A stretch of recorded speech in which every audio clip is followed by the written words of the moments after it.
After 6 months of anticipation, the arrival of European champion racehorse Roaring Lion at Cambridge Stud was greeted with great joy. But within the hour, tragedy had struck as he was knocked down by a serious bout of colic.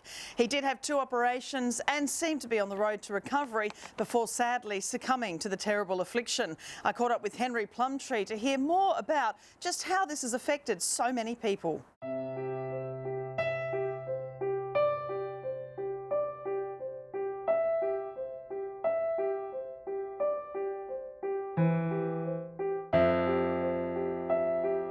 It's so sad to have lost Roaring Lion here at Cambridge Stud, but I just wanted to touch on what it means to a farm and some of what you've learned through the whole process of having a stallion arrive and have a major issue, a major health issue, because there's so much, I guess, you can take out of it to know for the future.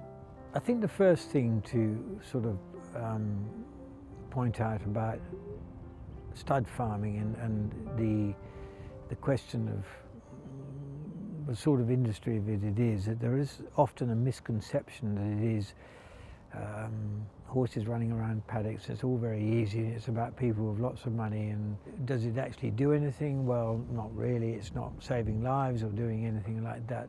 Stud farming is a very much part of the fabric of every country that I've lived in: England, Australia, New Zealand, Ireland, and parts of South America. I mean, horses are very much a way of life with lots of people. Yes, it's become an expensive industry now because the value of bloodstock has become significantly higher, even in my lifetime in horses. I mean, we were selling the top price yearling at Easter. My first yearling sale was $65,000. So, I mean, we're regularly selling yearlings for $1 million now, and in America they sell them for a lot more than that. So I think people tend to look at the dollar signs and say, how easy is that, and all these people with lots of money and all the rest of it.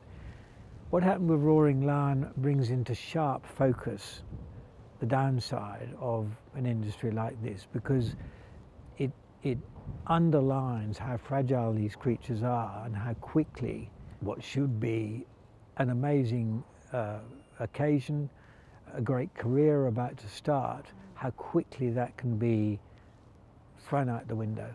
And colic is one of those aspects of equine life which it has an insidious nature about it, where it's not specific. I mean, colic can manifest itself in several ways, and it's often a killer. There's no other way of putting it. It's often a killer. As I said, it brings into sharp reality how quickly what looks on the surface to be a very easy way of life, how quickly it can be dashed. But the reality of what goes on behind the scenes to make a stallion, it's not just about what he did on the track. No, it's not, absolutely not. In the career and life of a top racehorse and a top stallion, there are a whole load of people whose lives are affected by it. The breeder, the stud farm, the racing stable, ultimately the stud staff, the stallion men. In this case, Sheikh Fahd, David Redvers and his family. Down here we've got Brendan and Joe, we've got the entire team here at Cambridge. We've been living and sleeping Roaring Lion for the last 6 months, as we did with Al Manzor last year, and as they probably did with Tavistock before that. So the commercial investment is absolutely, I mean, that's a very important part of it. The stark reality, as I said, is that part of that's going to be lost, and we have to adjust our resources and look at other things and other stallions that we can use to try and make up the balance. We're not going to make up the balance of losing him, though. But the other thing which takes a huge toll on people is the emotional loss. The farm here, and Brendan's family in particular, we were waiting for a long time. It was confronting for everybody to have him walk off the truck, and then within 40 minutes he was in the vet clinic with an unforeseen thing that no one could have predicted. We turned him and Al Manzor out in their paddock.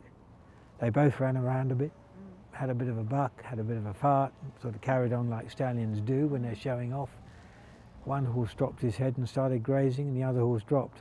And that was it. A lot of your staff have now learnt more about colic. In that, some of the signs to look for, if a horse rolls, gets up, doesn't shake, you should always, you know, ring alarm bells. If there's a sweat, the horse hasn't been doing any activity and it starts to sweat. Just little things. I mean, there's some of the positives, I guess, to take out of it, that people are learning about, you know, preventing it going further, because if there's not that immediate vet treatment, the horse is in trouble. Absolutely. You know, the holistic picture of that is on any stud farm. It's the same as a racing stable, but stud farms particularly, where you've got mares, foals, who can go wrong in the blink of an eye. It's all about observation and actually learning something from that observation. I mean, my message to the staff every time I see any of them in a meeting or anything like that is observation, observation. When you're driving around the farm, you should be looking over the hedges, looking into the paddocks and looking for the mare that might be standing on her own, or the foal that might be lying down and with a high respiratory rate. And Colic's the same. Colic is, to an experienced horseman, it's reasonably obvious. There are the little things that you've mentioned which do make a difference in terms of treatment, but the key to it is to get onto it as quickly as you possibly can. Pain relief, oil if it's needed, or that trip to the hospital, because a lot of them end up in the hospital, and it's a question of that judgment call of how quickly do you press the button and get them up there. His colic was a very rapid onset. Some colics are not like that. They can be grumbling, and you know, a horse can roll, but you can walk them out of it. I've put a horse on a truck sometimes to take it into a surgery for colic, and by the time it's got to the surgery with the truck, with the float ride and rolling around in the truck, the colic's gone. They've actually worked it out of their system. His case was not like that. A loop of small intestine, and it was caught behind a ligament. That's how it happened. Probably the bigger loss, though, is to the breeders that have supported us in the first 2 years. We had a great group that came into Almanzor, and most of them came into Roaring Lion. They're fantastic people, great breeders, and you hate them to lose that opportunity, you know, because the opportunity is for all of us, you know.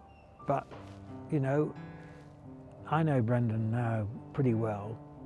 We'll find another horse next year, and we'll go back and have a chat to the team and say, well, what about this one?